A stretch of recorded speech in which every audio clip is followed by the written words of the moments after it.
Hello and welcome to the Rangers Rabble podcast, brand new series on the website and for our YouTube members, the Legend series. And we're going to start with one that every single Blue Nose, young and old, will know, and that is Brian Laudrup. For the very first episode of this, I'm joined by Brian and Stuart. Stuart, how are you? I'm good. Yourself, mate? I'm all right. Tired, but I'm okay. Brian? Very well. Looking forward to this. Absolutely buzzing for this. Yes.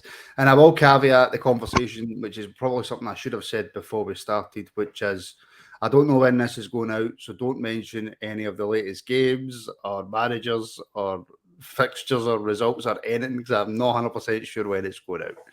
But yeah, do you know what I'm going to start with? And see, because this is a recorded show, it's members, it's more chilled out. We'll do it in a kind of laid back, chilled out fashion. So, Stuart, when you hear the name Brian Laudrup, what comes into your mind? Rangers legend, skill, grace, good guy, handsome. I think it's not fair. He's 53. I know it really isn't fair. Really isn't fair. I'm probably of an age actually with the name Laudrup, associate with his brother as well. Actually, I kind of seen him first play for Denmark. Kind of do vaguely remember some bits of the '86 World Cup and stuff like that. So, that kind of family and just everything that they were. You knew that they were good footballers, stuff like that. So, yeah, it was. Yeah, he was kind of a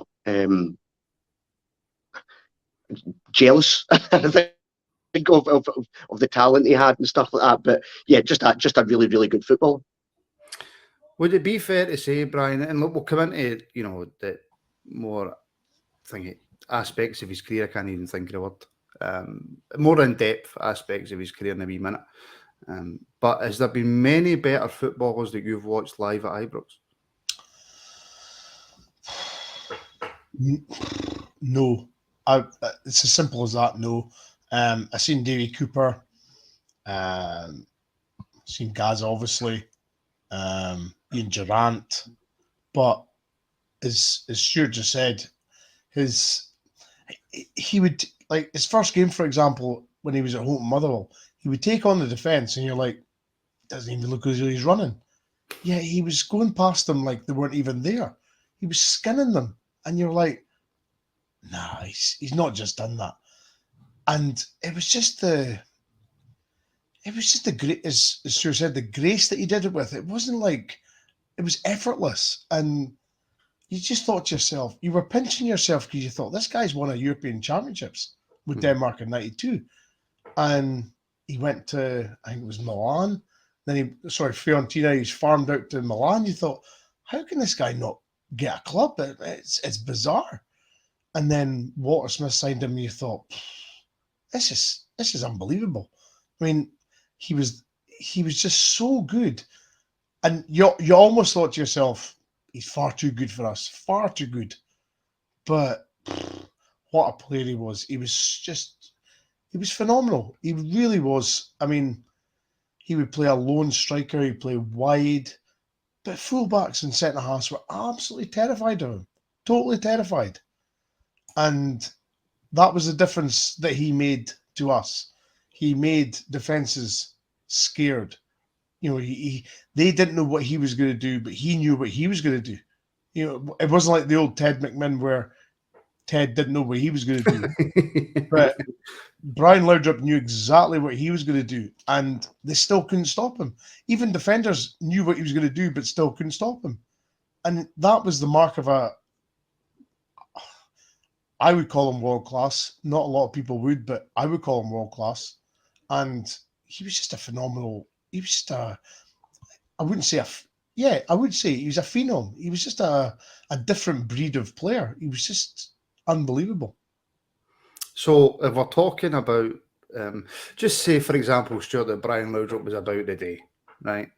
And we'll go to the various clubs that he played for and stuff like that. But if he's on loan at Milan and it's not quite working for him at Milan, Could Michael Beale fly over to Fiorentina and pay the money for him? I don't think you would be getting Brian Laudrup for 2.5 million in this day. So, no, I mean, I don't think so. I think it was a set of circumstances that worked in our favour, and by that I mean that Rangers still had money at that point. You know, that we could still splash a bit of cash. I think also his circumstances in terms of his lack of enjoyment in terms of playing in Italian football. I think wanting to have a place to call home for his family.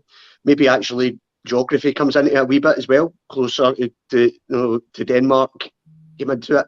But I think nowadays a player of that level, you would have teams in Germany, other teams. I think other teams in Italy would be interested. I don't think he would have stayed there, but certainly Spain, France, Premiership teams would be in. So I think we wouldn't be in. We would like to have him, but I don't think we would have been able to pick him up. I just think it was just a perfect time and scenario that allowed us to do that at that point. Yeah. His dad, Finn, he played for Denmark, and obviously his brother Michael, probably more well known. Obviously he played for like Barcelona and Bayern Munich, and obviously played with the Danish national team. But Real Madrid, yes, of course. But Brian, you are a man of wide knowledge, simply because you are who you are. You're pretty boring, and you just stick to football. I'm a football geek, yeah. Yes. So where was Brian Laudrup born?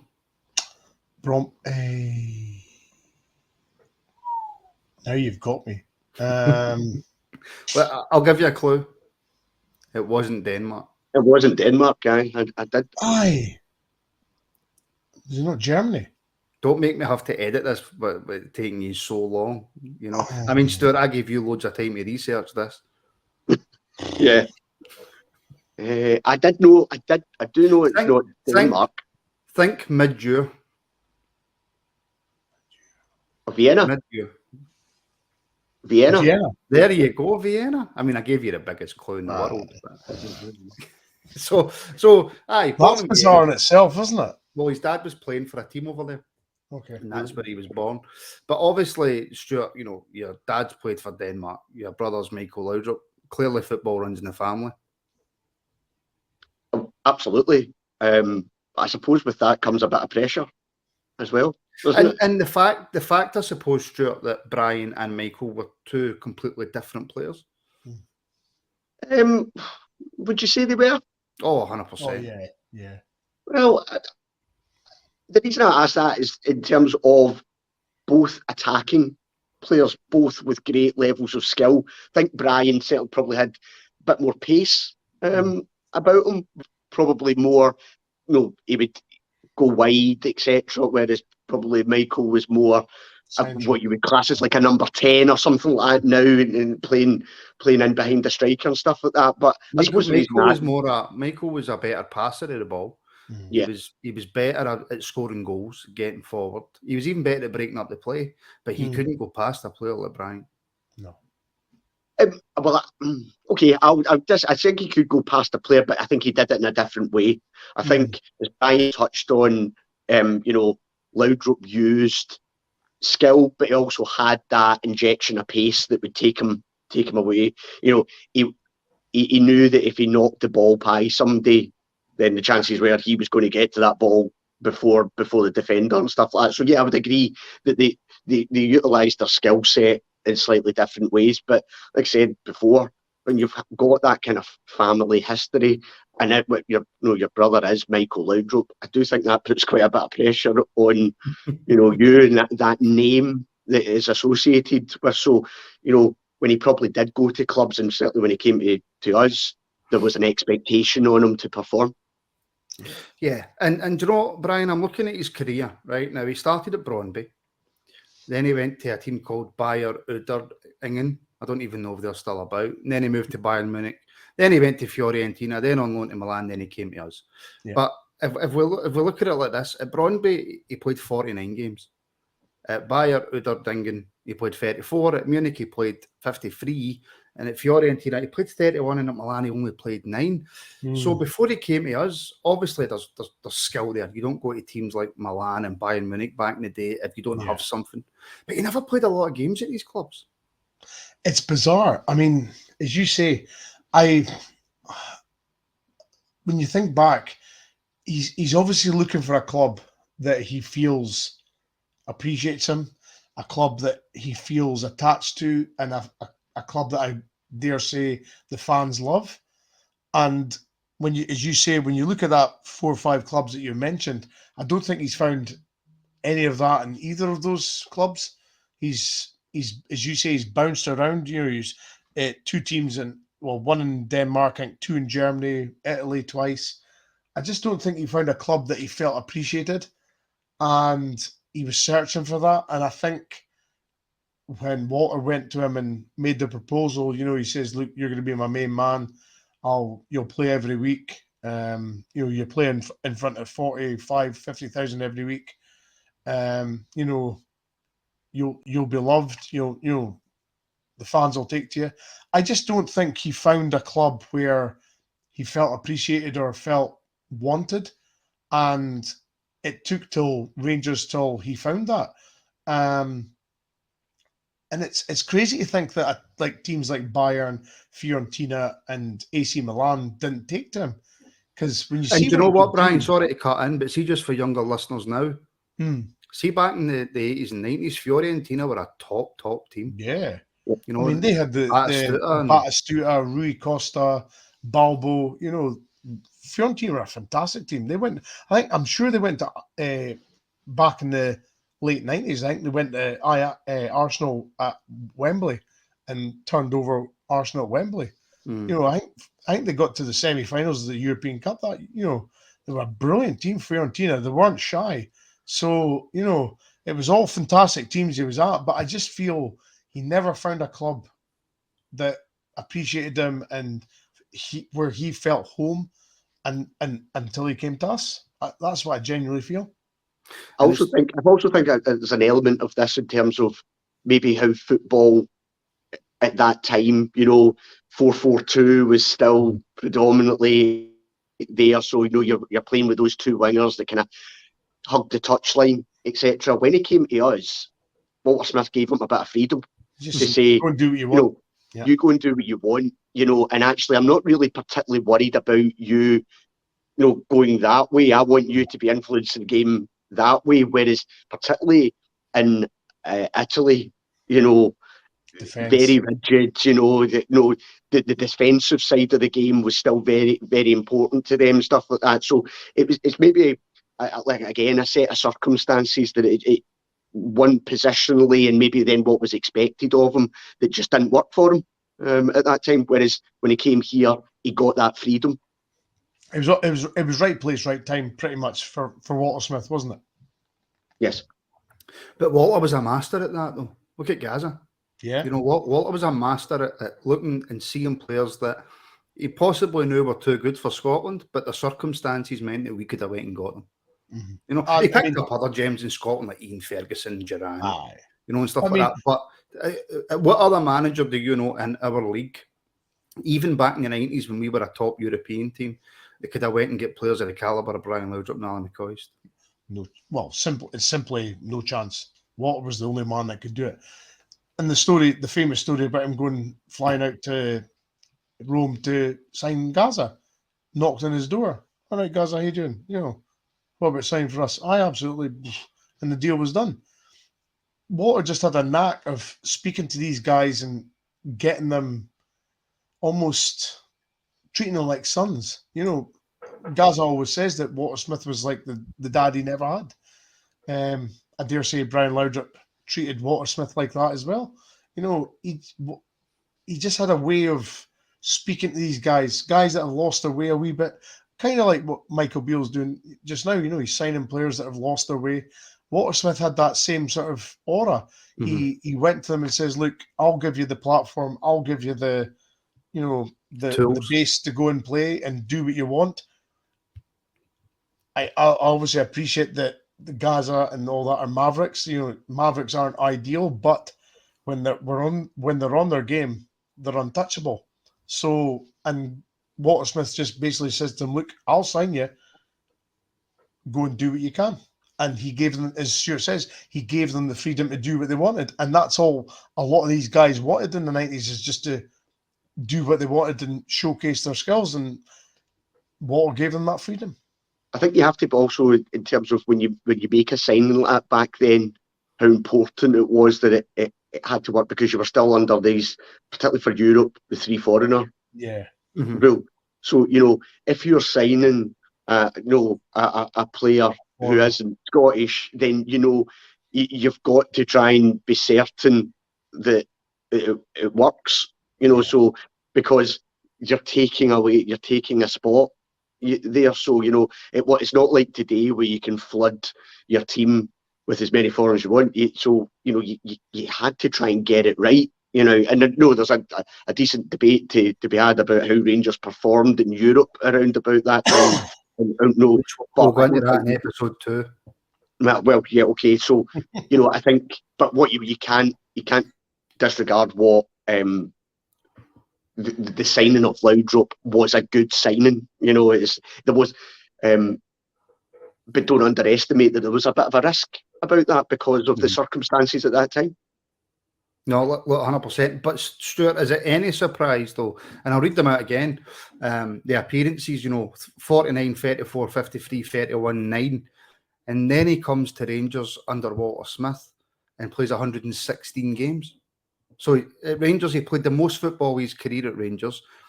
I would imagine if you spoke to any players from back then and you mentioned Brian Laudrup, they would talk about what a world-class footballer he was. So this world-class footballer spent the majority of his career in Scotland. Now, I appreciate that back then the Scottish League was more competitive. It was actually better, a lot better than probably what it is now, because teams didn't just sit back. Teams came to play football. If anything, Rangers were more of a defensive team in the 90s. Right? But for a world-class player, he's basically the majority of his career in Scotland. I don't think if we would have had that with Brian under a Dick Advocate, under an Alex McLeish. I think most of the credit for how good Brian became and how good he was allowed to be is down to Walter. 100%.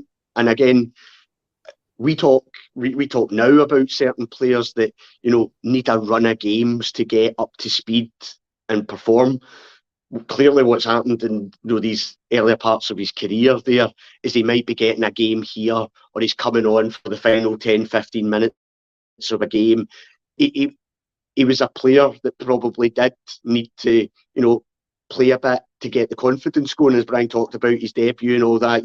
He does that run, he sets up the goal, etc., and it just snowballed from there. But don't underestimate how feeling wanted and loved, can and somebody put an arm around you, how that can influence a footballer's performances. And it appears that almost right away his family kind of fell in love with Scotland as well. So if you've got a settled home life, plus you're playing regularly for a man who clearly likes you, and then you're starting to perform, and that then builds the fans,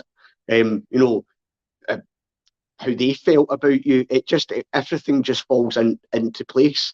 So yeah, it was that's what Walter Smith did. Brian Laudrup wasn't the only person that benefited from Walter Smith's man management, but it just shows that just getting them at that point and just giving them that freedom, how it just all built, and his performances speak for themselves. You're on mute, Martin. See, I can edit that bit out because we're recording, so I don't look stupid. Before we come to Brian, his arrival to Rangers, because we'll touch on that, and then in part 2 of the series, we'll cover his time at Rangers and his time after Rangers, which no surprise, because he didn't have the guidance under a certain Mr. Smith that it didn't really go as I would imagine he wanted or he planned. But probably one of his greatest achievements, if not his greatest achievement, because people in other countries are actually fond of their national team. 1992, the Danish players are sitting on the beach. I can't remember what happened. I'm sure you'll enlighten me, Brian. What happened was the war in Yugoslavia broke out. Yugoslavia had qualified. UEFA deemed that Yugoslavia was not not fit or capable to play, so they bombed Yugoslavia out of the European Championships. And because Denmark was the next team to have qualified, or highest qualifier, they invited Denmark into the tournament, which was held in Sweden.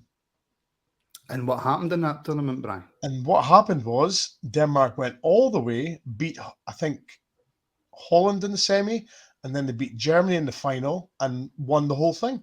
So basically, I think it was 3 weeks before the tournament, Denmark wasn't involved.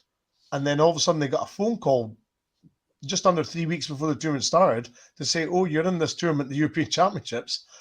They pitch up, totally underprepared, and they won the thing. It was, I still say, it is the most unbelievable international football win of all time.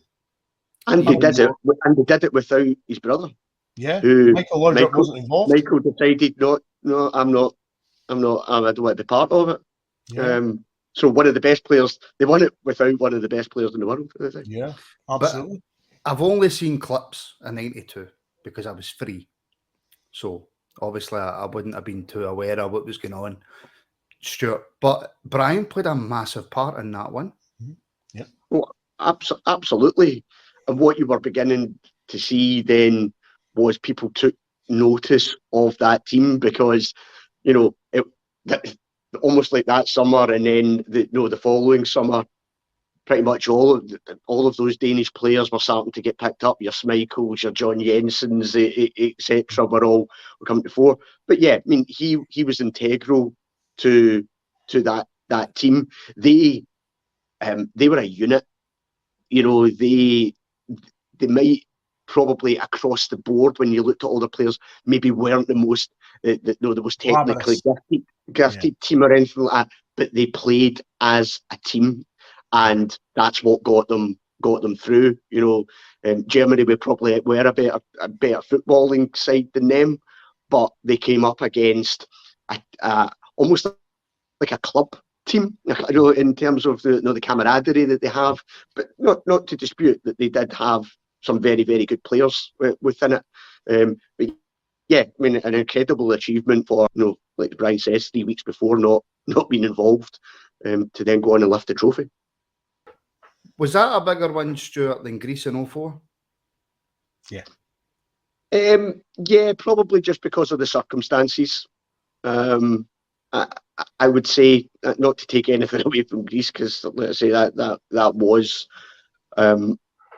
a great achievement. What I would say is, I think Denmark did it in more style than Greece.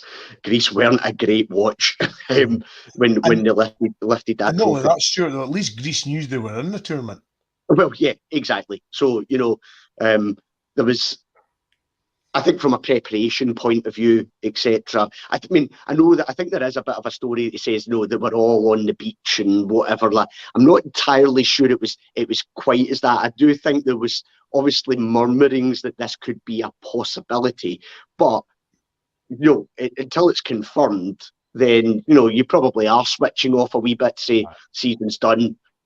Right, I'm going away with the family and stuff like that. So, yeah, I would say that is a better achievement than Greece. And I've obviously just read up accounts of that tournament, but you say Denmark done it with a bit more style. They did, Brian, but they were still a very defensive team, and Laudrup was one of the very few attackers actually in that Denmark team. And although he didn't score, I was reading up about it, and I think he finished 5th in the Player of the Year poll in 1992. Mm-hmm. So he's at Denmark. He's just won the European Championships. We've been one of the very few attacking players on the park. He's came 5th. Like, let's say that's 5th in the Ballon d'Or now. Right, that's basically what that is. He's at Fiorentina. He goes on loan to Milan, And then before you know it, the guy that's just finished 5th in the Ballon d'Or won the European Championships a year later, or maybe a year and a half later, rocks up at Ibrox. Now, I need to ask you, back then, we didn't have Twitter, we didn't have Facebook, we didn't have Instagram, we didn't have social media. We didn't have internet. The internet was just a dial-up broadband thing, right? So the only news you got, Brian, was from Teletext, CFAX. the John Richardson show on Channel 4. Yeah. The Italian Football show. Italia. So did many people actually know what kind of player they were getting in Brian Laudrup when we signed him? Apart from the clips that we've seen in Euro 92 and obviously Italia 90, Channel 4, I dare say nobody really knew much really about Brian Laudrup. We obviously knew he was a good player because he obviously won the Euros with Denmark, but to sort of investigate him or sort of even see how good he was, you couldn't do that. It was all, there was nothing. You had the Channel 4 on a Saturday, Sunday. You had, as I say, the Euros when it was on. But apart from that, you didn't get anything else. There was only word. You didn't have your YouTube videos to go and which we do now. As soon as we're linked with somebody, you go to YouTube, and sure enough, there's about 10 videos or all the best. The only thing you had was CFAX, and that was like a word type sort of internet on your telly, and that was all you had. You're reading newspapers as well, but then again, what you're having to do is take the word of journalists, whoever wrote the piece. And to be fair, they would be in the same position. They can't go into they wouldn't go into a YouTube or anything like that. So, what you were getting was we've spoken to a former teammate or a former manager or something like that, and so you were getting snippets about the type of player that he was. That was the way that it kind of worked. So was there much fanfare then, Stuart, when we signed him? Was there a lot of excitement amongst the support? Because now if we signed somebody tomorrow, I could go onto Twitter or Facebook. I could call if the player was from Romania, right? I could go onto Twitter and type in Romanian journalist, sports journalist. I could then message him and ask him if he wants to come on for a quick chat and find out everything I want to know about that player. So see, because we didn't have that, and I think a lot of people, and you can correct me if I'm wrong, back then, he's pretty much always believed what the journalists wrote because there was no reason not to believe them. So was there much of a fanfare in that if we knew the type of player that we were getting, like proper what we were getting, would there have been more excitement? So my memory of this, and Brian, me back up, I think there was more fervour around the other signing that we made that summer in terms of Basil Bolly. Mm-hmm. There was a greater excitement about Bolly because, well, we came up against him, at 92 against Marseille. He'd won the European Cup. You'd seen him playing at major tournaments for France. He was this big guy, nobody was going to be able to get around. So my memory of it is that, there was some excitement. I think people did understand that this guy was clearly a good player, but I think there was more attention put on to Bolly than there was to Laudrup. And actually, maybe that went in Laudrup's favour a wee bit, that he was able just to come in, settle in a wee bit. With that changed very quickly because you couldn't have probably had two more contrasting performance levels from those two players. So very quickly, I think people then realised, well, actually, Laudrup's the main man here. So that's my memory of it, Brian. I don't know. Well, just before Brian jumps in, Basil Bolly won't be featuring on the Legends series, unfortunately. I'm shocked at that. I'm shocked. But Brian, if we can compare it, right? Because it's easy to look back with hindsight and you can see what a player Laudrup was. I mean, I would hate to ask the question, but we might ask this in part 2, who was better for Rangers, Laudrup or Gascoigne? You know what I mean? That's a question and a half, right? But if you look at the fanfare that Paul Gascoigne got when he joined Rangers, right? It was like nothing we'd ever seen before in Britain. Now, Laudrup didn't even get a quarter of that. No. No, he simply didn't.